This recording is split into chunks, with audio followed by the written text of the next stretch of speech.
Hi everyone, welcome to this chemistry lesson by Xing.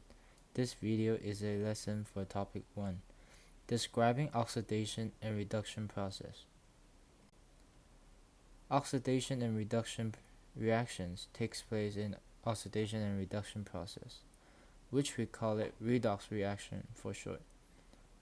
So, what is a redox reaction? Here's a quick definition for redox reaction. In a redox reaction, electrons move between atoms. Check out this diagram here.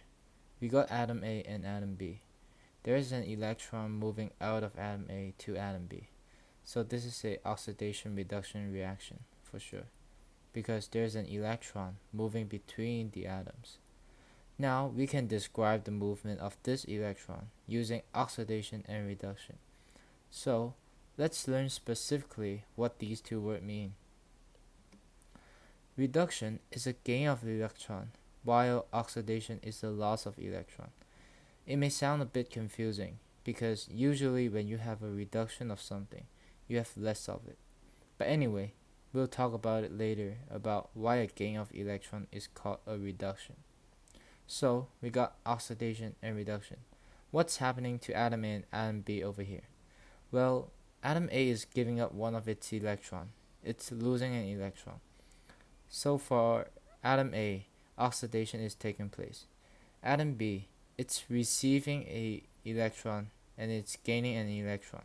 So for atom B, reduction is taking place.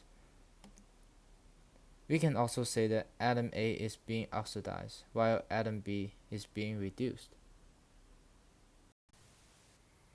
So I don't know about you, but when I first learning this stuff, I found it so confusing.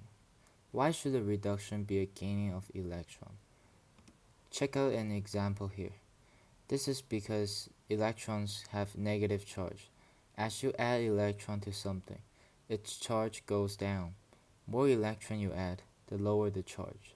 This might be helpful for you to make the definition of reduction and oxidation a bit more sense. But still, these things can be difficult to remember. So, here's a great mnemonic to help you to remember these definitions. Leo the lion say Ger. Leo stands for the loss of electron is oxidation, and Ger stands for gain of electron is reduction. This would be a great way that you could always remember what oxidation is and what reduction is. Okay, oxidation and reduction happens in all sorts of chemical reactions. They are like super important things that makes those reactions happen.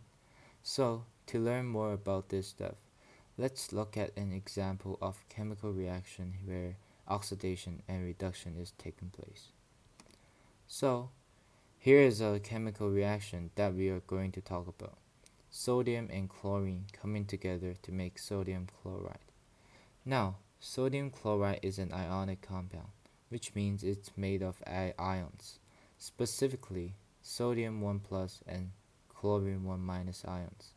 These two ions stick together because they have opposite charges, and opposite charges attract. But do keep in mind that Na and Cl did not always have charge. Over here, before they combine, they have no charge. They are two electrically neutral atoms. So in order to come together and make sodium chloride, these two atoms have to end up getting charges and they stick together.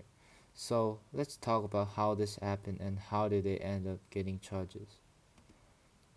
Let's start with Na and Cl with no charge and they're on their own. They are separate. The next thing that happened is Na gives one of its electron to chlorine. So this is where the charges come in.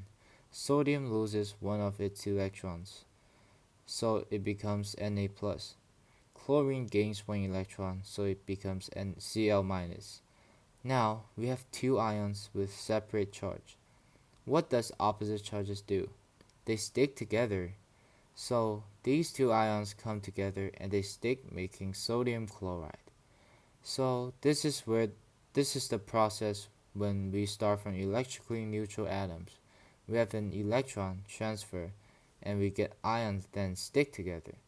So here's the equation that I showed you earlier that describes the process. There are a couple things I want to add to this though, to make stuff a little clear. Check out these numbers that are written in red. They are called oxidation numbers, and they give me a sense of what's happening to electrons and with the charges. The two zeros on top of Na and Cl indicates that these atoms start out being electrically neutral and they have no charge on the right side of the equation.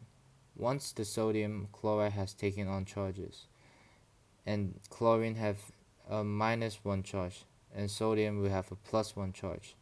These oxidation numbers helps us keep track on how charges change during a reaction. Most importantly, the oxidation numbers reminds us that sodium and chlorine start out neutral but only end up getting a charge later, after this electron transfer takes place. Also, in this reaction, sodium loses an electron. In other words, sodium is oxidized. Chlorine gains an electron, so chlorine is reduced. Another thing I want to talk about is oxidizing agent and reducing agent. How do you define oxidizing agent and reducing agent? You might be thinking, sodium is being oxidized, so it's the oxidizing agent. But let me tell you, this is not the case.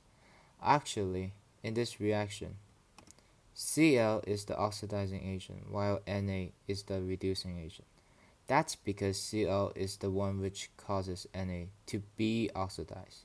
So, Cl is the oxidizing agent, the vice versa. The next thing I want to do is I want to show you how can we write chemical equations that shows oxidation and reduction.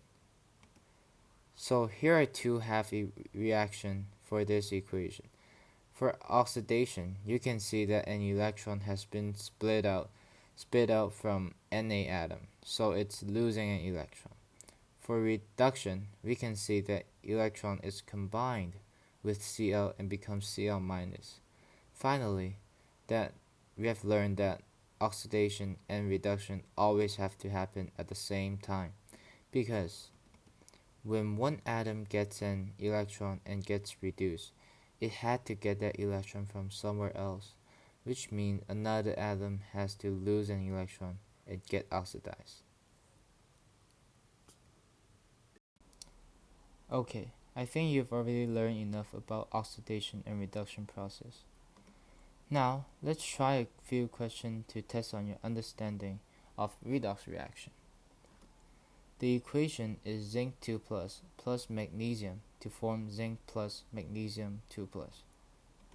And the first question is, which species in this equation is being oxidized? And the second question is, which is the reducing agent? I'll give you a second to think about it. Okay, time is up. For the first question, magnesium has increased its charge after the reaction. It loses electrons, so it's being oxidized. For question 2, reducing agent is always being oxidized during the equation, so magnesium is the reducing agent. If you have done these questions correctly, congratulations! You have understood the process of oxidation and reduction. Thank you for listening to my lesson and hope you learn from it.